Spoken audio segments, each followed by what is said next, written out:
That Budweiser fire and rescue crew to rescue you after you drink their beer and crash is all part of the Mother Goose Parade in El Cajon, California. We're here to visit the Unarius Academy of Science right down the block there, where since 1974, earnest seekers of the truth have come to hear the ideas and teachings of 93-year-old Ruth Norman, better known to her followers as Prince Uriel.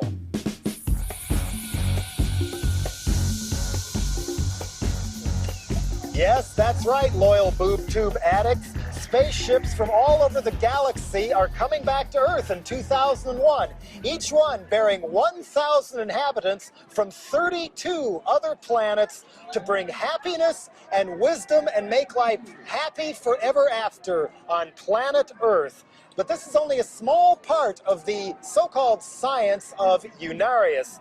One method Unarians employ to better understand themselves and what brings them to a place like El Cajon is their own unique form of past life therapy through their own unique form of psychodrama. What may look to you or me like one of the greatest Halloween costume parties this side of the San Francisco Gay Parade is actually a scientific method of diagnosing problems and illnesses by uncovering some heinous or horrible crimes you may have committed in a past life. Were you a cannibal? Were you a Republican? Were you Genghis Khan? But don't take my word for it. The Unarians are not alone in their fascination with UFOs and life in outer space. Richard Nixon and Jackie Gleason supposedly went to a CIA base in Nevada to view crashed spaceships. Elvis Presley was interested in UFOs. And notice how similar this painting on the walls of Unarius headquarters is to a certain Crosby, Stills and Nash album. We are now inside the Unarius Academy with Leanne Stevens, a Unarius student. Welcome, Jello. Thank you. Nice to meet you. Nice to meet you too. I'm a representative of Uriel, who is the founder and director of Unarius, and I'm a teacher of past life therapy here, and we're going to take you on a very special tour of Unarius. But I can hardly wait. In order to tour Unarius, you have to have your spaceship. So we're going to give you a choice of one of these spaceship pins. If you hold this one. Oh boy. One is a pin and one is a Cosmic tie stewardess wings? Or are they upside down? Okay. You want that one? Okay. Well, that's a tie tack, isn't it?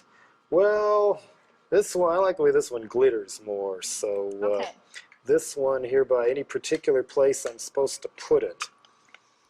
Space Brothers want it there. Oh, right here. And this Right spaceship pin now is a reminder that the brothers will land in the year 2001 on Earth, and they're coming in peace and love and brotherhood to help mankind on Earth. So this, when you wear this, this will remind everyone that you see that you're all for it, and it's a positive, wonderful development. And why 2001? Because by then it's determined that we'll be ready. And what we're doing today is part of getting ready.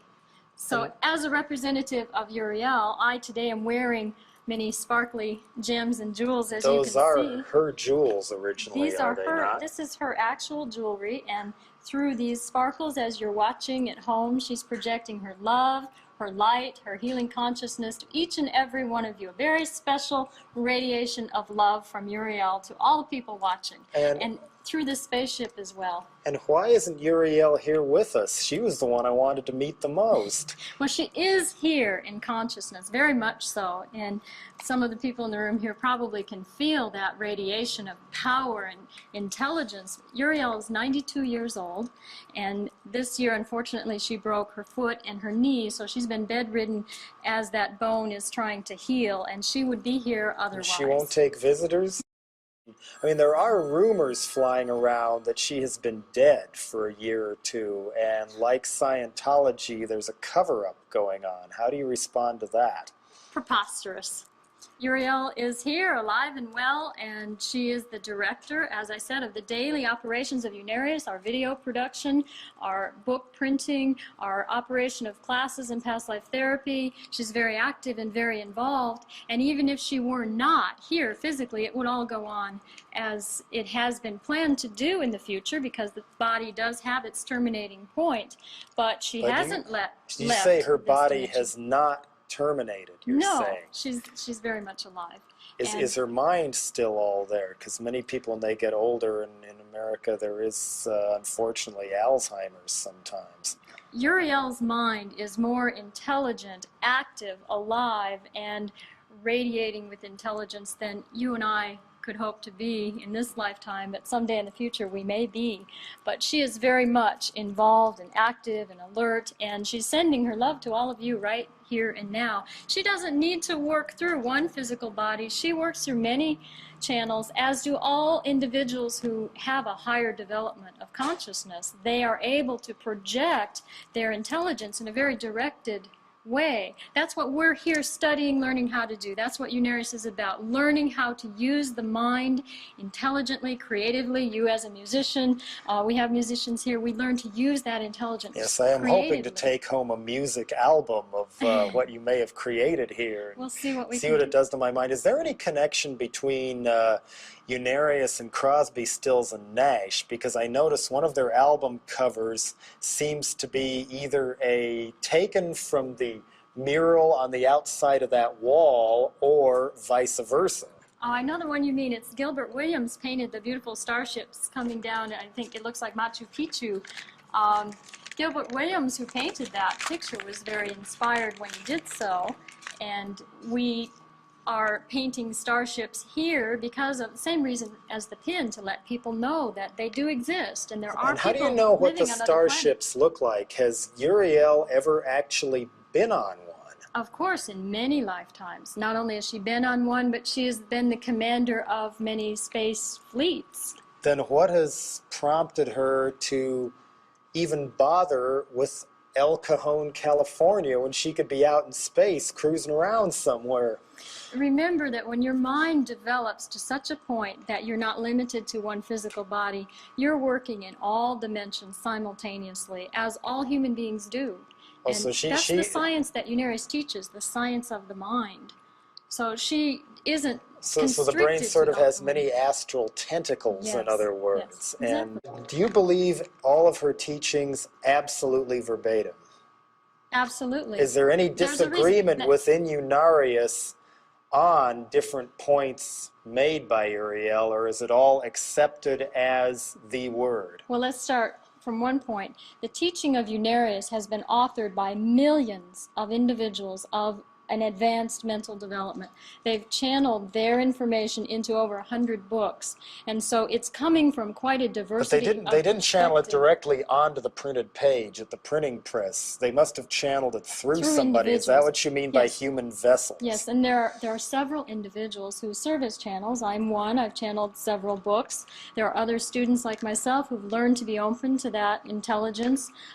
Uriel herself is overshadowing, because her mind, it's like her mind encompasses other minds, and we are speaking interdimensionally. So everyone learns at their own rate. Everyone learns the teaching of Unarius at their own pace, and they become aware of certain elements of it individually. So it's not like it's one particular facet. This is a multifaceted teaching. What happens when her physical being does leave this planet? Who's going to take over? What will happen to the Unarius Academy here? We will carry on with everything that's been set in motion so far. There are a number of us who are developing our ability to speak to people like you, to continue printing and writing books, to continue producing our television programs. Our purpose is to let people know. Is any one person intending to succeed her? Has that already been chosen? Not to my knowledge. It's a group consciousness. It always has been, and it always will be. There are many, as I said, millions of brothers of light who are behind this mission to planet Earth. Have you been on any of the spaceships? In many lifetimes. In many lifetimes, yes. But not on this one? Not in this present lifetime. I personally haven't. No, not in a physical way. But that doesn't matter because I know they're real, I know they exist, I know that people do live on other worlds. It's only logical that we are not the only ones in the universe. But let me show you some. What do they think of some of the crazy things we do on this planet, like mass starvation while other people hoard, like Ross Perot, hoard billions of dollars, or the Gulf War? Why don't they intercede and stop this sort of thing now? An intelligent being who's progressed in their evolution would never interfere in an individual's prerogative to learn through trial and error. And all this the is people our blown trial to bits and error. in Iraq didn't have a chance to learn that. Other people killed them. Isn't there a way to intercede and maybe prevent that, like what's going on in Bosnia-Herzegovina right now? These individuals are continuing on and are learning because we don't believe in one single lifetime. These individuals are on a learning pathway. Those who kill and those who are killed have a karmic debt that will be resolved in the future. It's their responsibility. But no intelligent being would ever interfere in that evolutionary prerogative. Doesn't mean that they won't come and attempt to teach and enlighten us as Buddha, Zoroaster, Jesus, many countless Muhammad. That brings me to Dr. Ernest Norman, who claimed to have been Jesus of Nazareth in a past life. Considering how many fundamentalist Christian cults are out there waiting for the imminent return of Jesus of Nazareth, Pat Robertson, Jerry Falwell, James Watt, and others, why didn't they spot him when he was around? Why did they miss each other? Yes, and when Jesus was incarnated, why did no one understand what he taught? Same thing. It's a lot of those people still don't understand what he taught, as far as I'm concerned. True. It's very true. And the books here, the teachings here, he returned to complete his teaching, which was cut short by the crucifixion. And it is a very scientific understanding of life and consciousness, which was not completed and brought through to this planet. So now it has been, and it's been updated in the language of the 21st century, in our more scientific language. That's why which is what some Christians refer to as the imminent second coming, claiming that we're the last generation. And in the case of James Watt, our former Interior Secretary, used that as an excuse to justify oil drilling all up and down the California coast, strip mining national parks, etc., saying, well, because Jesus is coming back, we can ruin the earth now because then we're going to have the second coming of the Lord. That's a new one. You never knew he did that? He did that within about the first year of Reagan taking office and him being Secretary of the Interior. In other words, people were using this revisitation by prophets for what I would interpret as being very sinister and greedy motives. How, as Unarians, can you prevent people from using your beliefs that way if they were to gain power before the Space Brothers came back? Well, you can't halt people from their misconceptions and their low level of intelligence. You can only try to teach them a better way. And you said it yourself. To me, in a way, that's when something where innocent people are getting hurt or killed, or what's going on with the planet, that almost seems like a cop-out to say that, oh, we can only teach them a better way, but we're not going to intercede to stop the slaughter in the former Yugoslavia, for example. Couldn't more be done? Well, it's that intercession that's gotten people in trouble, that overstepping the bounds and infringing on someone else's life. There's a more intelligent way, and there's a very carefully devised plan that's been in effect for over 1 million years that Jesus was a part of, we are a part of, you are a part of, that is helping to enlighten the people of this planet. And it does show its effect. Look at Russia. Look at the changes in the world. There is a positive counter movement at the same time. Those are the things that it's most healthy to focus our consciousness on and to be part of that more positive movement. What about the space alien that's appeared 3 times on the cover of the Weekly World News talking to George Bush, Bill Clinton, and Ross Perot? Was he one of yours, or is he an imposter? I didn't see it, first of all. I would have brought it otherwise. I can't really comment on it because I didn't see it, but I do know they are notorious for designing their own covers with a few, cut and paste jobs. Of course, I was don't just know anything curious about whether it. you believed it was a cut and paste job. This this alleged alien also claimed that some very conservative senators, Orrin Hatch, who's devout Mormon and to the right of Jesse Helms on some issues, and Senator Sam Nunn were called fellow space aliens by this Weekly World News concoction, or perhaps real creature, who knows. And it didn't have the wide bug eyes like some of them did either. It was more like somebody with a big stocking suit on that walked off a Devo album, if you know what I'm talking about in that Very regard. interesting. Anyway, why don't we move on to the structure behind Yes. us? Speaking of Jesse Helms, people who are frightened of sex subliminals in advertising might see this as a very sinister sort of a vessel.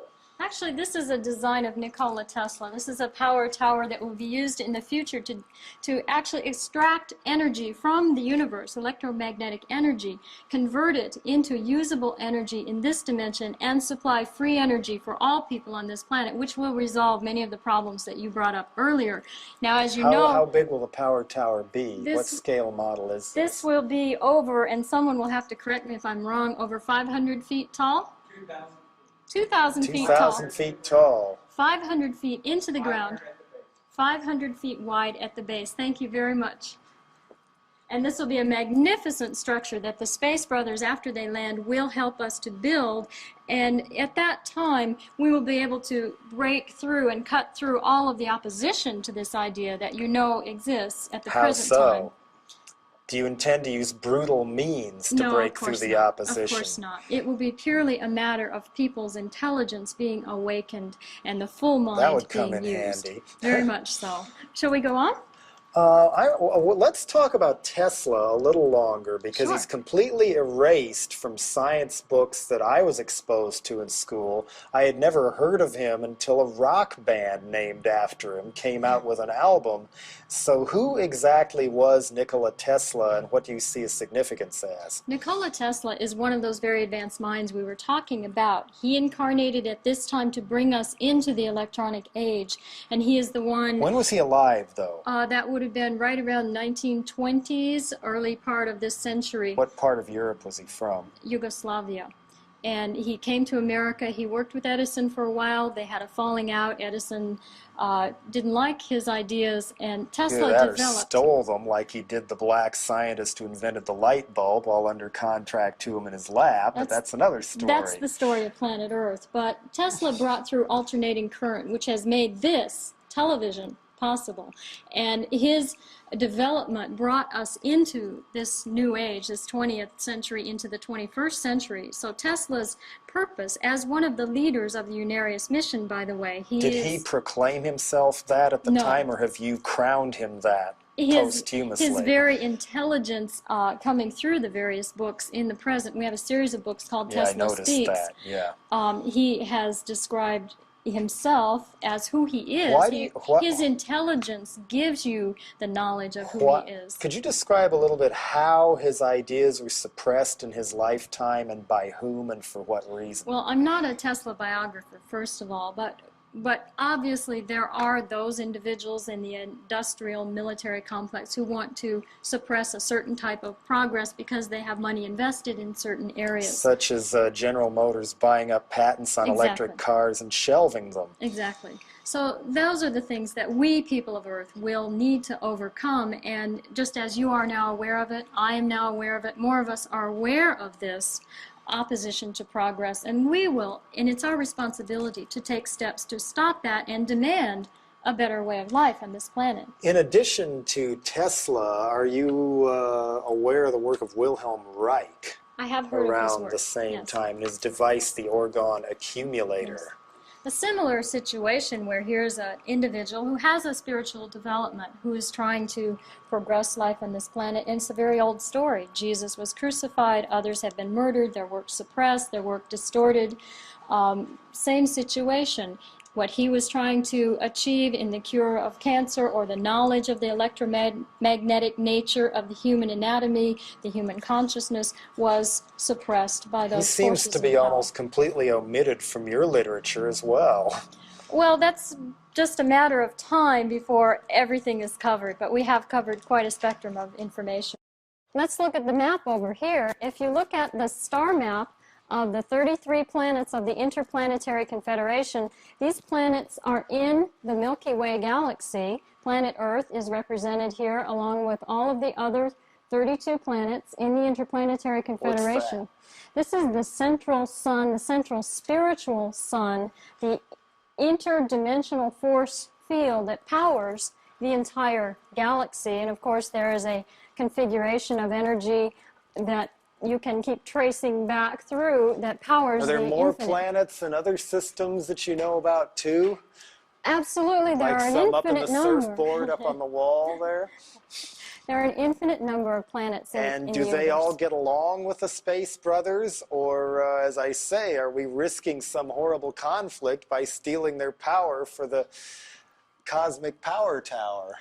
Well, planet Earth is the lowest frequency planet, and we are the laggard ones. We are the ones who most need this teaching of a better, more peaceful way of life. So all of these other planets are more developed than ours. They're leading the way for us, and they're sending their representatives here in 2001. My question was about the other ones that might be even more laggard that we don't even see on the chart. Well, why should we worry about what we can't see on the chart? This is our galaxy. These are the more positive leaders of our galaxy, and this is where we are going. This is our direction that we have set up. To your left, we have a mock-up here of what appears to be flying saucers. It is, very much. It sort of looks like a pop music album release display you'd find at Tower Records or something, but what does it mean to you? This was built to represent the way the 33 starships will land and connect with one another in a towering structure that will be 33 stories tall, and this will be the University of Unarius that the brothers will build when they land in 2001. So this was a replica. Where does the 33rd one come from? There were 32 planets. Where's the last one? That's a good question. The 33rd ship is at the very top. It's the smallest ship, and this ship is being built for our purposes, for travel around planet Earth. This ship is planet Earth's spaceship that is being built on the planet Vixal and may already have been built because we are only 9 years away from the spaceflight landing. Yeah, it seems to me if the 2001 movie is to be believed, we have an awful lot of advances to go in the next 9 years if we're going to make it to Jupiter or whatever. A lot can happen in a short space of time, as we've seen in the last year. Quite a bit has changed on this planet that we never expected to happen so quickly, and that's how quickly we can move forward once we're willing. With me now is Dr. Charles Spiegle, known to his students as Antares. Tell us a little about this painting here. That's supposed to be you, isn't it? That was me. Was you. This is a depiction of an individual who's known as Tyrantus. He had many names throughout his evolutionary development and descent. Wasn't that long ago you were Tyrantus in the flesh, weren't you? Or we have leader of the entire 100 planets of the Orion constellation, known to some as Satan. Orion War Conference table here. Almost seems to be going out of your way to look like a Hollywood version of what the devil might actually look like. Were you once Satan? I was known as Satan, Lucifer, Beelzebub, and Napoleon, even Julius Caesar. These were all people who lorded over the masses and used their so-called powers to advance themselves in society and eventually attempt to rule the then present world. And so you're saying there's not just one Satan like the Bible seems to imply, but there are many. No, there is one Satan. That was one individual who generated so many different personalities, but the Bible is a misrepresentation of the reality that Satan is a depiction of the lower self, the dark self, that angry self that exists within all people. We were... So you don't feel that Satan liked himself very much then? Well, he liked himself enjoy his up work? Until the time that this painting shows how he was reawakened by to his spirit Uriel, I assume by that is. Uriel, the cosmic visionary, the healing archangel, and it has been her purpose throughout hundreds of thousands of years to come back to rescue not only Charantis, as he was known at this time, but all of those individuals who he took down the left-hand path. In other words, he blotted out the purpose of progressive evolution. But how do we know that Tyrantus or even yourself are not simply pretending to have changed in order to fool people in this life and continue your devilish ways? By example, by, as has been stated by Jesus of Nazareth, the proof of your present consciousness is in the works and what you do. I should make a point and make this statement. That book that you were looking at, Pictorial Tour of Unarius, contains photographs of what we call past life therapy. These were psychodramas that we actually filmed of our past. Right. You see, I am not living the life of Charantis and so on of these paths. I'm working them out by identifying myself as well as all the students who are involved. Some of the students, and I think even Uriel, when going through their past lives, there seems to be a remarkable number of famous people and celebrities that pop up rather than ordinary folks, and in some cases, characters out of literature or paintings rather than flesh and blood human beings. How do you explain that? Many of these people were not the individuals who were portraying them. However, the negatively biased people are not famous. We have to use the word infamous. These people have heavy karma. Their lives are overshadowed by dark clouds and terrible guilts and so on. But why the preoccupation with celebrities? Almost everybody I've ever known who's felt that they've had past life experiences, they'll cite Michelangelo, they'll cite movie stars. One woman I knew never forgave me when I pointed out that Greta Garbo was still alive when she insisted she was a reincarnation of Greta Garbo. Well, you're speaking of two opposite aspects of life. The positive forces, Michelangelo, Leonardo da Vinci, the great teachers and artists, those people are not ones who have deterred man's consciousness. See, those are the leaders, and they're the teachers. They're the inspirational forces of the Unarius Brotherhood. The negative people who formed what they call Black Brotherhood are people whom I led. And we are, not all of us, but there's a nucleus of those who have asked for help. And in the astral planes, before we reincarnated, we asked to be given an opportunity to readdress our wrongs by returning and working out our past. Do you run into anybody who has simply gone through past lives as maybe a termite, then a farmer, then a plant or whatever, but never a celebrity? I mean, it seems that there's only so many Michelangelos to go around that all the millions of people on Earth couldn't all have been the same person in their past life. Right, I understand what you're saying. However, those are the positive forces who are the examples of progressiveness and who have helped mankind through the works of art. You know, his paintings and the classics of his architecture, etc.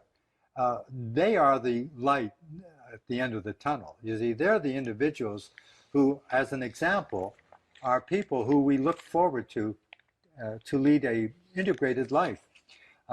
Unarius teaches a basic therapy called past life therapy to help all mankind, all individuals, have a hidden past. There's skeletons in everybody's closet. I'm still astounded at how many people's skeletons are celebrities. Well, it gets in the way of my buying the past life theory sometime. At least the Buddhists let the animal kingdom in on things, but and you so see, do the Hindus. If you're speaking about those individuals, artists, philosophers, scientists, who provided not knowledge. just the scientists, but we're also talking lots of people. I was Genghis Khan in a past Well, life. he's not a positive oriented person. Genghis Khan lived the life of Hitler.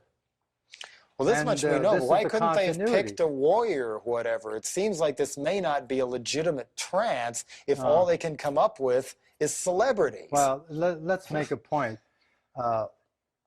People who have lived before and are reincarnated now don't know who they were until they make that effort and want to uncover their past so that they can lead a life of spirit. That means to be a help to mankind. You know, in other words, what if the person finds out that all they were in their past lives are really horrible people, horse thieves, murderers, Genghis Khan, and up until they found this out, they were happy, and then they have an emotional collapse? it can't be that way. You see, you are what you have been before. You form the hard disk of all those lifetimes. That is information you use to live in the present. It's a continuity. You can't be any different than mind is an energy format. And that is collated. It's just programming it on the computer. So you're almost talking about encoding the way Scientologists do then. Do you agree with them on that? Nothing to do with Scientology. Unarius is a pioneering organization that is the, what shall we call it, the teaching of a progressive evolution. And the teachers are all those individuals who are the examples of their teaching. Uriel, Leonardo da Vinci, Jesus of Nazareth, the great artists and philosophers of old, Descartes. How about and Elvis so on. Presley? Elvis Presley is a young soul to a great extent, although he accepted There is a growing movement reincarnation. that of people who believe he was a genuine prophet. No, he's not really anyone of any consequence in terms of his knowledge of the physics of energy. See, Unarius is a bona fide teaching of a science of life, and that is a fourth dimensional physics. It explains the mind and consciousness. It explains where you are, where you've been, and how to keep a balance. Do you network Not by with getting other... down on the knees and bowing to someone else. I like that.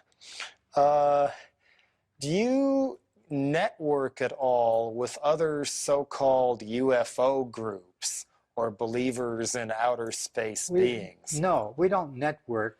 We are the books that have been written, over 125 titles and about 50 manuscripts yet to be published, are direct contacts with the Space Brothers. Who are the Space Brothers? They're people like you and I who have integrated their understanding of evolution.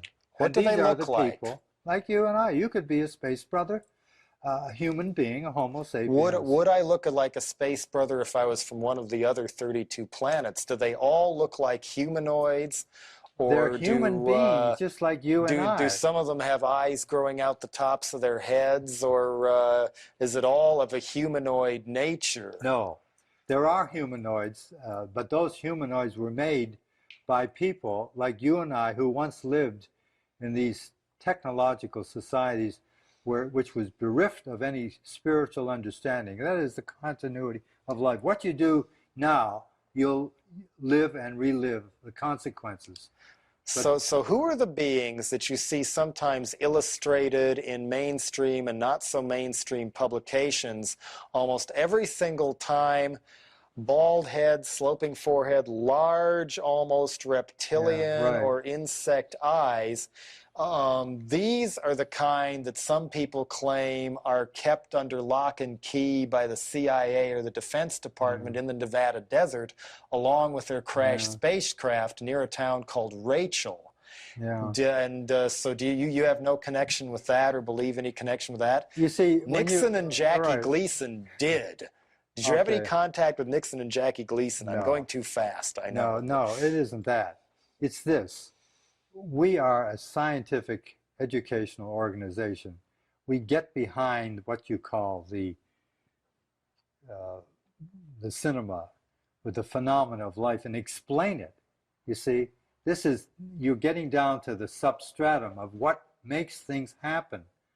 Don't forget there are hundreds of millions of planets, hundreds of millions of planets in this galaxy with people on them. This is just being discovered. And By who? By many people who are involved in the UFO movement and who have evidence. Now, many of these So there is a people, UFO movement beyond Unarius that maybe you do have contact with. it's not a matter of being beyond it. I didn't mean beyond it, but in yeah. the sense of beyond it this way. I meant like in other towns and other places and working under other names. There are others then.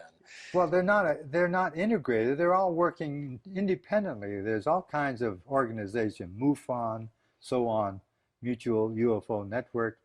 But they are basically physically oriented in the phenomena of it. We explain it because the reality of life is that the infinite creative intelligence, which is the cosmic mind, whatever you call it, people, the religionists have used the word God, has generated an infinite number of people, if you might call it that, who become who are endowed with that quality, and that quality is intelligence. And their purpose is to evolve, to learn of that inner nature, that self, that real brain, not the physical brain, but the real brain, which is hooked up, you see, to the interdimensional nature of life. Okay, and you described your approach as being different from others because it is scientific, and yet some of what I see here, the statues, the paintings, Uriel often being depicted as a divine being, does make it appear to be more of a religion, complete with what it appears to be the main evidence is taking the words of Uriel or Ruth Norman at face value and believing it verbatim, without what normally would be considered scientific evidence to back it up. So are you a science or are you a religion? You see, that's all an interpretation from your own association to religious organization, etc., from your past lifetime. You can only see and become conscious of and perceive an understanding of what we call life based on what you have in your hard disk. In other words, what you've experienced. Now, if you've been overly accepted religiously doctrinaire concepts of life, and you have a negative attitude towards it, you'll react to it. So whatever people react to is based on their previous life experiences, you see. Now, it's not easy for people to give up what they consider to be the truth that they carry in their back pocket. To be a upright person and to really be a forward, futuristic individual, you have to know about the future. So when did it dawn on you that this was part of your future and your past? Did it dawn on you when you were a kid or when you were 20? Or? Yeah, right. It happened over many number of years, but ever since I was a kid, I was sort of a bookworm. I was always trying to find out something. But it really happened when I heard someone talking about a book called The Voice of Venus. It attracted me to that individual. I asked him for the name of the book and the author and where I could buy it. And when I read that book, that Voice of Venus, the first publication of the Unarius Foundation, that's what got me, because it answered the questions, and that is, what is life? What's it all about? Why do I feel unhappy, distressed?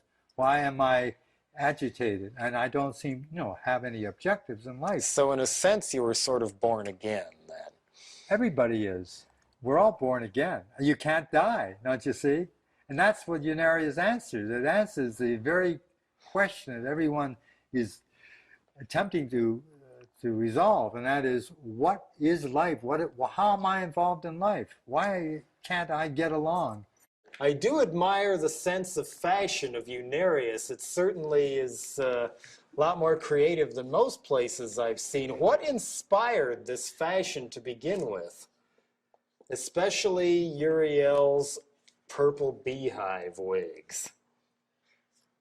Well, there's two different things we do. The costumes that we put on are for psychodrama purposes. The things that Uriel has worn is her way of recreating a more beautiful state, and her costumes are obviously much more beautiful than some of these concoctions.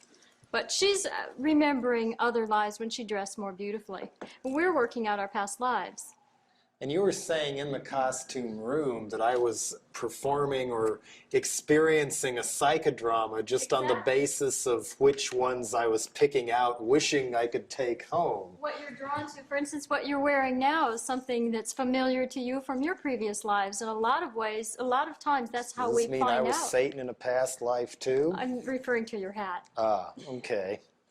One of the two of you on the video of one of the gatherings talked about how important it was that once you joined Unarius, you no longer felt the need to have long hair.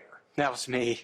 Why was it so bad to have long hair, and why was it such a cleansing experience to get a preppy do? There's nothing wrong with having long hair. Although for me, it was a negative attunement to a past lifetime. In particular, where I was, by having the long hair, I was always in tune with that same negative experience. I had a bad experience. What happened to me was I was executed in a certain style in China. It was a symbol of pride for the man to have long hair. And before I was executed, my hair was severed, and then my head was chopped off. And so I was, by regrowing that hair, it was a symbol of pride to me to say, yes, this was sort of like a manly expression, but at the same time, it was reattuning me constantly to have my head chopped off. And so I always had headaches with it. I thought it was because my hair was heavy and there was a lot of it. But really, that's why it was a negative attunement Maybe it was for me. sunny California and the ozone layer disappearing. That was just, since you have dark hair, it was just all that heat reflecting off. And I do have a picture on my, I still have my old license, which might serve a purpose to Hey, illustrate my point. kind of look a little bit like Axel with a mustache there, don't you? That could get you in a lot of trouble if a cop pulled you over and couldn't tell it was you at all. I got a lot of trouble. My collar fell down. What does that all mean? Yeah, because that was one thing I found, like, in some of the confessionals on the video, it struck me as being a little bit sinister when people were completely disowning everything that seemed to be both negative and positive about how they were living before joining the Unarius Academy, which sort of reminded me of the very dark side of fundamentalist Christianity. In other words, that at times acting as though you had allowed yourselves to possibly be brainwashed. Can I comment on that? Yes. Well, the only thing I gave up was that was holding me back. Drugs, an obsession with heavy metal that was only clouding my mind. And number two... Heavy metal always clears mine, but go on. Well, I was into Black Sabbath, some of the really, really heavy groups, and I used to go to sleep with it. So I was just part of my consciousness all the time. But what you said earlier about celebrities, I don't think anybody in this group here has really lived a famous life. And if we have, we don't really talk about it. All my lives have been fairly common. But it's been a real unraveling to find out which ones they were, because every life holds a key. And every key has opened up a door and has made me a better person to find out who I've been, even though it may have only been a florist, a musician, a taxidermist, a chef in Morocco. Yeah, I guess what I'm getting at is there's certain things that I myself have had to fight to even, in my own music, even fight for its right to exist. In my case, being brought into court by the LAPD and put on trial for one of my albums because they felt it was obscene and I didn't. And I fought it on First Amendment grounds. But a lot of the people pushing for labeling on rock records and censoring certain artists, including me, are claiming that the music itself, which I try to make my music a very positive, enlightening thing, even if I use very graphic and sometimes negative images to do it. But this same suppression of, like, Black Sabbath automatically being negative. I mean, Black Sabbath made me feel great when I was a kid, when otherwise I was depressed or something like that. I loved it. If I hadn't seen the Ramones at a certain time and decided, hey, I want to be in punk rock too, I might have killed myself. Who knows? How did that make you feel? I think it affected me because the rest of my family listens to it to this day. So I heard a lot of it growing up and didn't like much of it except for Karl Orff and maybe a few others. But I've noticed I put little classical things in my punk rock songs, whether I'm thinking about it or not, that might not be there otherwise. Okay, you know, with this debate going on, is Ruth Norman even still alive or not? Another one that I asked Dr. Spagel earlier was, how do we know that he still isn't Tyrantus, disguising himself as somebody else in order to hoodwink all of you? You're not the only one that's asked that question. A lot of us have, because of our memory of who Antares was. We've had tremendous reactions to him. We've mistrusted him. We've hated and resented who he represented to us. But in his channeling of the books and the help, Akashic readings, past life readings he has given to us individually, and in his caring for Uriel, he has proven a love and a loyalty that goes far beyond anything any of us have ever experienced. And he is no more Tyrannus than you are, Ron Hubbard. How do you know he won't turn bad again? We know that because of the direction he's gone now, that he's given irrevocable proof of the direction he's heading. That's into the light. The changes he has made are so monumental. What is the irrevocable proof? The proof is in his consciousness, in the way he has changed toward us, his ability to help us now. And how was he hindering you before? He was hindering us before he was able to work out his past. And we were not working out our past. Of course, we are only reliving. We are regenerating all the sum and total of all those lives that you're talking about now. So have any of you in this lifetime ever been on any of the spaceships? I haven't, but I've seen one up real close. Where? In Lucerne Valley, in the high desert of California, near Victorville. What did it look like? It looked brilliant. We were very close to it. It was at night, and we just happened to turn our eyes toward the mountains, and there was this most brilliant lights. They were all the different colors of the rainbow, and they were just like dancing and swirling very fast, intermingling all together, and it just like hovered there very close to the ground. Some of the psychodramas seem to be inspired by science fiction. Are science fiction books and movies inspired by past life occurrences? Yes. And if you've got examples, which it sounds like you do, please explain.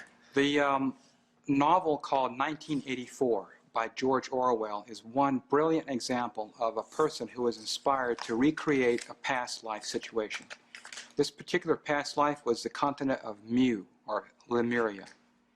And George Orwell wrote very well about the past suppression of the individual human spirit and the overriding strict control over human development. Now, George Orwell wrote that about communism, but he was being inspired by a previous lifetime. H.G. Wells, who wrote many science fiction novels, also was inspired by previous civilizations. Another Orwell historian I know well, who's even had his name legally changed to Winston Smith, insists that Orwell actually based that book on the British government at the time, and the original title was 1948, and the publisher went and changed it on him. But the basic intent of George Orwell, the spark of inspiration in his mind, was definitely a continuity of previous lifetimes and past lives. H.G. Wells himself lived in the Aryan civilization 800,000 years ago. Science fiction in itself is not anything that is made up in one's mind. It's actually images of those very things that have happened in the past. There really is no such thing as, at least in this particular dimension, as that kind of just, it just popped into my mind. Well, it's been actually images from previous experiences that people have gone through or have in some way experienced. For example, you made reference to the book by H.G. Wells, War of the Worlds. That's why when, for example, he gave that radio broadcast, it affected so many people, was because it brought back that psychic memory in each one of them of exactly what took place back at the end of the Orion civilization when this civilization was at war with each other. And it brought back such a tremendous fear that it became a real mass hysteria at that time of the broadcast. I want to finish with flying saucers real quick here. I noticed a lot of the people, when they report seeing them, again, flash of light, gleaming flash of light, and then all of a sudden, poof, it's gone. They're very elusive, sneaky almost.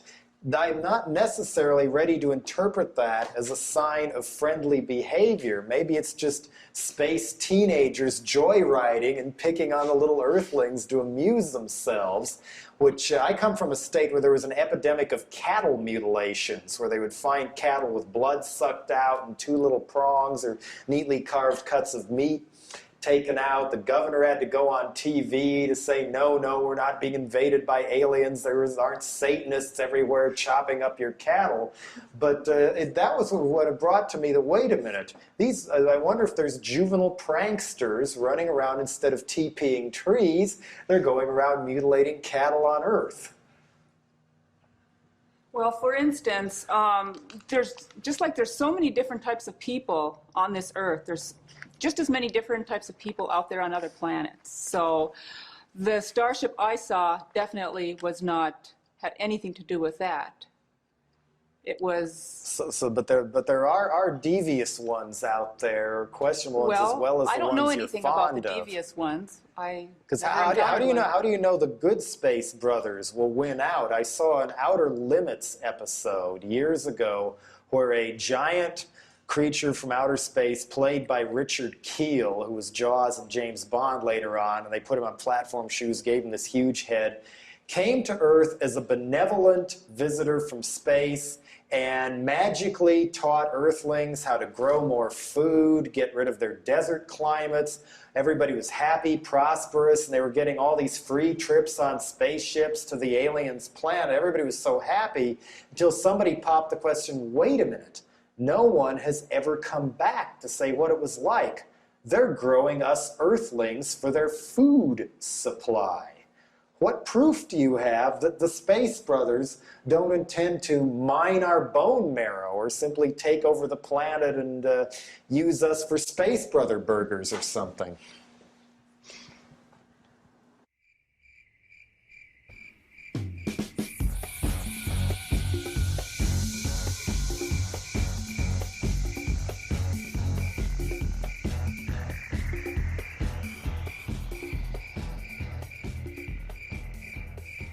Somebody better answer that. This has kept me awake at night. I'll speak up here. We have, the proof is in our own healing and our own usage of the principles which are in the books, which are coming from directly the Space Brothers. And what if they're healing you so you'll make a better meal later on, just like they feed this special grain to cattle so it'll say they could get a higher price from Safeway? Well, that in itself is a memory from Orion. There was a planet of people that were taken for food. So that is a memory that is being replayed within the psychic anatomy of an individual. But these brothers, once you start the study and once you start to make that attunement with them, you feel their love and light. I mean, you feel that intelligence. And but many loving, intelligent people got overrun by not so loving, intelligent people. Witness Europeans' attacks on Native American peoples and things like that. How do we know that if the Space Brothers are ushered in here, somebody else might not follow them and destroy the whole thing for the brothers and for us? Is there any proof of that either way that you know of? Or is this all being done on faith and somebody, some other force may actually be conning the Space Brothers to con you? I'll address that question. A lot of our fears, like you've described, are coming from our own past life memories of having done those very things. And all of the students sitting here are individuals who recognize themselves having done those very things to other peoples, other civilizations, other planets, having been part of governments that did take over in that way. So we're very familiar with where that fear comes from and that particular nature But of how our are you negative so past. positive it won't happen again? when Very they come back to positive Earth? because of the nature of the individuals that we've been in contact with through these books, the nature of their intelligence, the nature of their understanding of life, and they have demonstrated it and proven it to us time and time and time again. And we're thoroughly convinced because each day we've questioned and weighed, is this positive, is this negative, and it proves itself out to be positively and helpfully oriented toward the Earth people. In this room probably has an opinion about Charles Manson. Yes. And I know several people, because of the length of Manson's writings, his songs, and whatnot, who consider him to be a gifted and possibly divine philosopher who screwed up a few times in his life. How much have you ever studied any past life history or the so-called teachings of Charles Manson? Who would want to? Who would want to put their consciousness in that kind of material? Our consciousness is in positive works and teachings that are channeled from positive advanced I intellects. could bring people here who claim that most of Manson's teachings taken out of the context of the murders were also very positive. Well, that's just the thing. By their fruits, you should know them. Manson's fruits are murder. It doesn't matter what he wrote about. It's the fruits of his life, of ending other people's lives. That's going against the very infinite soul, the very part of their soulic purpose. That prematurely ends their cycle here. He had no right to do that. All murder is negative. Okay, And keep in mind, too, anybody who has a negative development, no matter how powerful it is, that negative development once, at one time in evolution, was positive. So they may very well be remembering Manson when he was a more positive person, but who did, you say, make a big mistake. He did, but many thousands of years ago, and he has now taken whatever positive development he once had, and he's inverted it, and now he's become a very powerful negative force, much like Tyrannus. But Tyrannus was able to turn it around and has changed, unlike Manson, who is continuing on that downward trail. His teachings are nothing compared to Jesus Christ. In fact, I've even heard him say he was Jesus, you know, incarnated or something like that. Or his teachings are the continuity. That is total lower astral insanity. that's an interesting concept, lower astral insanity. Or obsessionals. What would you do if on her deathbed Uriel told you she made the whole thing up and that none of this was actually true? It just won't happen. There's no way. We've proven it to ourselves too much that what she has taught all along has been valid because we validated it for ourselves. We've seen the changes within ourselves. We all have experienced tremendous healings and feelings of freedom and relaxedness and growth within our own lives, that there's no way that if some comment like that were made that it would be received in any way of acceptance, because we know that it's true. There's just no questioning it. And also, Uriel is an example of the principles of what she teaches. All of these principles are in the books, and any of the fruits, any of the benefits, anyone can gain at home, at study, through studying these principles. You talk about studying principles and how there's just no question of it, and yet you deny a religion. You're a religion, and one of the main definitions of a religion is having a text that you're not supposed to question. Oh, We question it all the time. We're asked questions.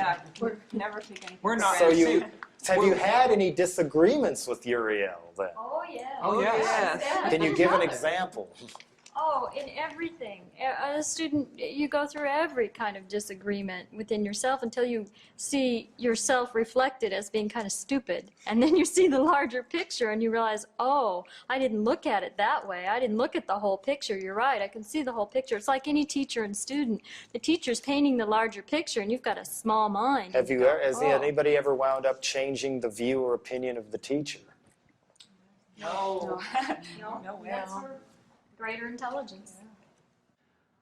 Ruth Norman, Prince Uriel, has not been seen publicly in what, 2 years now at least? I was hoping, I was just waiting and waiting, hoping to confer with her here, but she isn't here. And people are telling me, well, she's up the road, she's fine, but they're very reluctant to offer proof of that to the outside world. Is this a similar situation to the Church of Scientology disguising the death of L. Ron Hubbard for several years and claiming he was channeling his wishes through his attorney? How many of you have direct visual proof that Uriel is still alive? I do. You've all met her. Yeah. Oh, yes. Of course. We have all talked to her. So, well, why can't we see her then? I talked to her today on the telephone, and she sends, Uriel today on the telephone sends her love, light, a healing consciousness and power to everyone watching this. She's very much alive and well. She just has a broken foot. She's not very mobile at the moment. But we were willing to come to her. She recently had a freelance photographer taking photographs of her. I have some photographs of her, and if you'd asked me ahead of time, I would have brought the photograph with me. Maybe we can videotape it later. You can see a recent photograph of her. We could call her on the phone. Sure. You want to call her now? Good evening, Jello. Uriel here. Hi. How do you do? Pretty good. How are you? Well, about as good as I have been for the last year. I'm really kind of glued to this bed.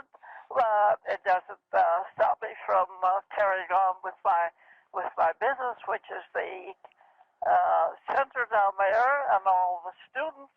Are you able to I'm mentally not able to travel? get out of bed, but I'm able to compute and mentally attune, and I'm doing a lot of editing. I've edited 6 books in the last 6 weeks. Wow. And so we're going forward with the work. Are you able to leave your physical body to travel around? Sure. Oh, sure. So But, you're not really my work bedridden is per for se. Here. My work is for these people here. My work now is not for the people in the astral or the spiritual worlds. We have plenty of other people to work in those higher dimensions. So you're concentrating on the academy in El Cajon then? Sure. That's why I came here. I prepared for many, many years for the help for these Earth people, because the biggest part of them don't know that life is continuous. They still believe in death, that when man so-called dies, that he's really dead. I mean, there's so many important things that man needs to learn to live a happy, progressive life. Well, I'm sure glad you were able to at least talk to us on the phone here. I was looking forward to actually meeting you, but I understand your situation. If there's one thing you would want to say to everybody watching this on television, what is the most important message you want the viewers to know? I think the very most important word that we could give the Earth people is forget about this idea that when you die, you die. I still get letters every few days where people say, my husband or my son died, and oh, we're oh so sorry. There is no such thing as death.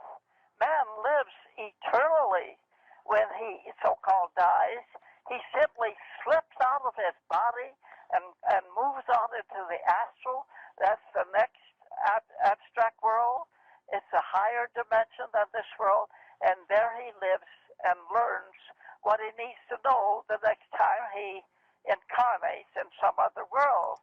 Now, all according to what he has prepared to do, it makes the decision of whether he moves forward or backward. He can go either way. You touched on an interesting point, namely people grieving over the loss of, say, their children. The loss of somebody. So, They don't lose anybody. will they ever actually meet their children again in another life? Will they know it's their children? Families are created, you see. That's the way families are brought together through this oscillation, this frequency, energy oscillation, because they have built that up through many lifetimes. And very often, this is why twins appear as twins, and this crazy thing they're going around with so much now, homosexuality and crisscross sexual relationships. These are incidences where man and women, have become mixed up in their relationships. But So you don't agree with homosexuality? And of evolution, it will explain every problem, every need that man has. But he does first of all have to understand the principles that man is an energy being, and that he does not die. He lives forever and ever and ever. How many? Constantly building him a better psychic anatomy for the future.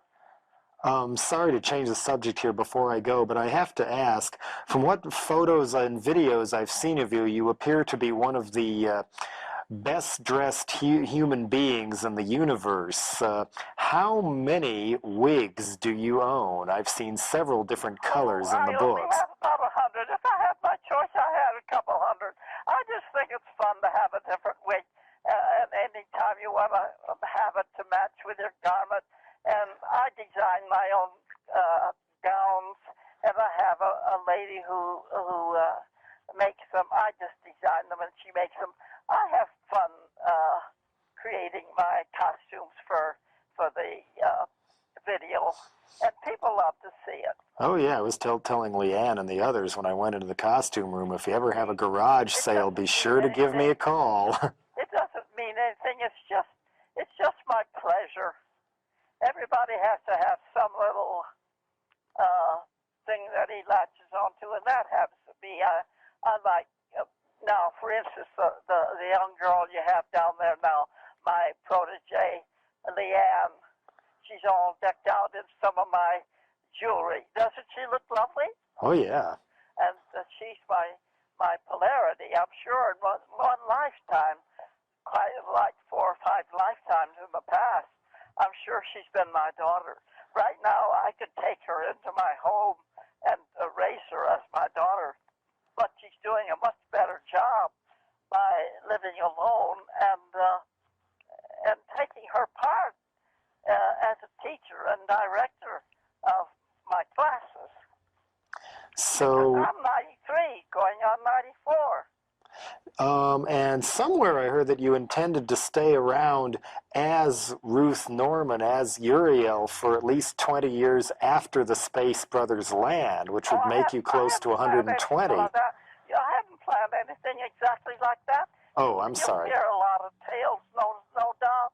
But whatever, I know I will be directing and motivating that fleet. You see, the fleet, the 33 starships, will all be connected, and I will be operating them. I will bring them to Earth. I will go on out to planet Aries before they land and bring them here on this world. See, I have purchased property about 100 acres up in the hills.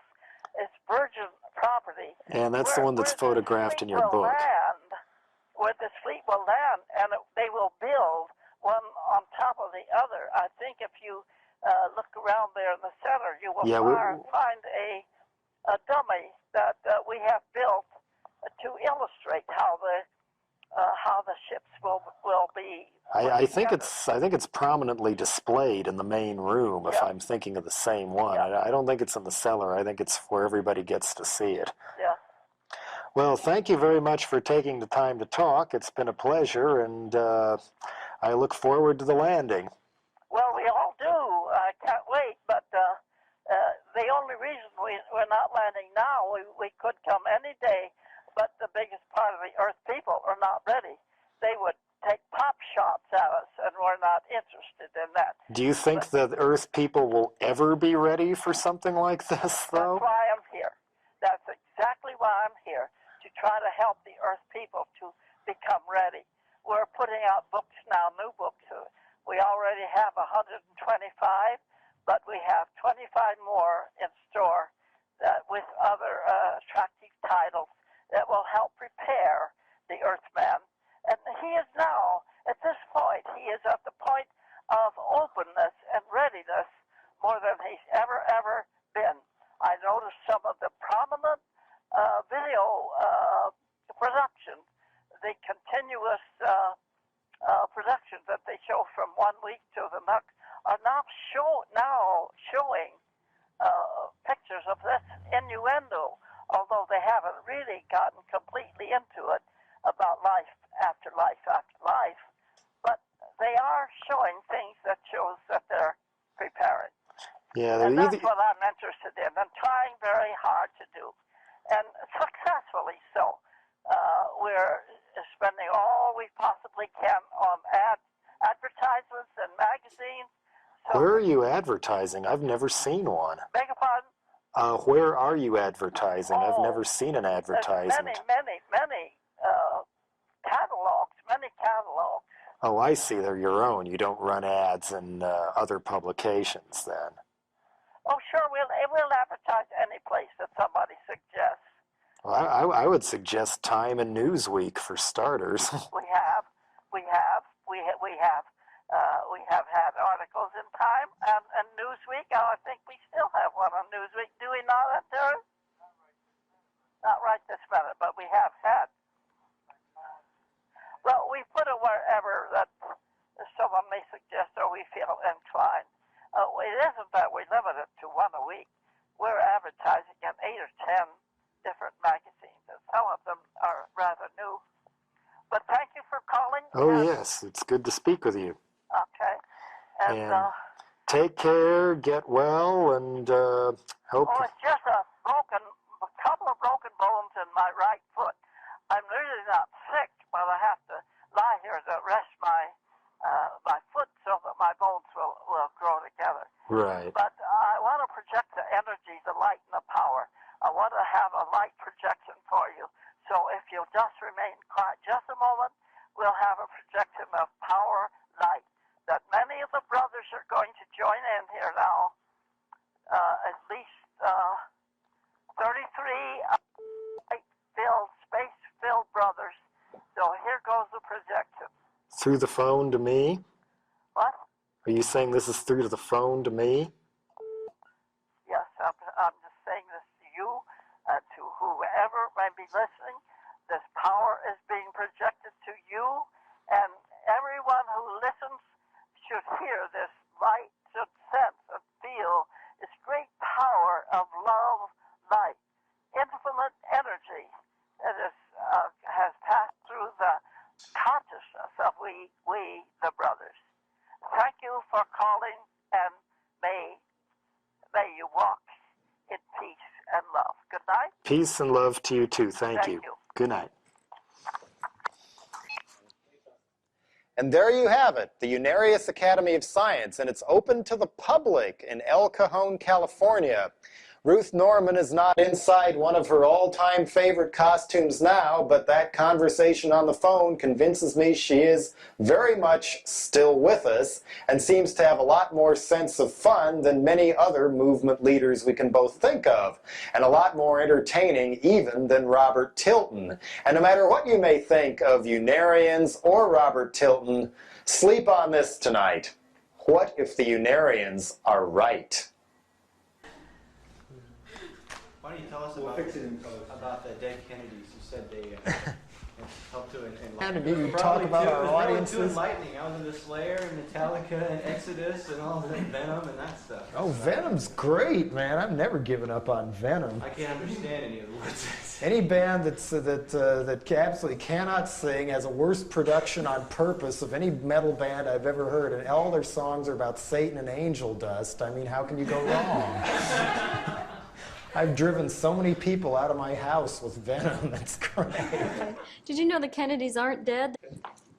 they're alive and well on the other side and still continuing their work. There's a dissertation from them in one of the Unarius books. Well, maybe if I sent you some of my albums, you could figure out whether they're channeling their messages through my work or not. That would be the height of irony. Could very well be. If they're positive messages, it could very well be. Oh, I think they're very positive. People say they're too negative because I talk about negative things, but you've got to alert people to that first in order to get the problem solved. That's what a lot of rappers do, and that's why there's so much heavy legal hassle on them, is because they're portraying the side of society that caused the Rodney King riots and things that Tipper Gore and her friends didn't want white suburban teenagers to know existed. Well, the Kennedy brothers are still involved in that element of life, as all the brothers are on the other side. The scientists are doing scientific work. The politicians are helping the political aspect. So it's very possible anyone who's involved in a positive way is going to be overshadowed by those particular individuals. So it may have been no accident. Did you know who John F. Kennedy was in his previous life? No. Abraham Lincoln. Do you know who? You know who else has claimed that? Muammar Gaddafi.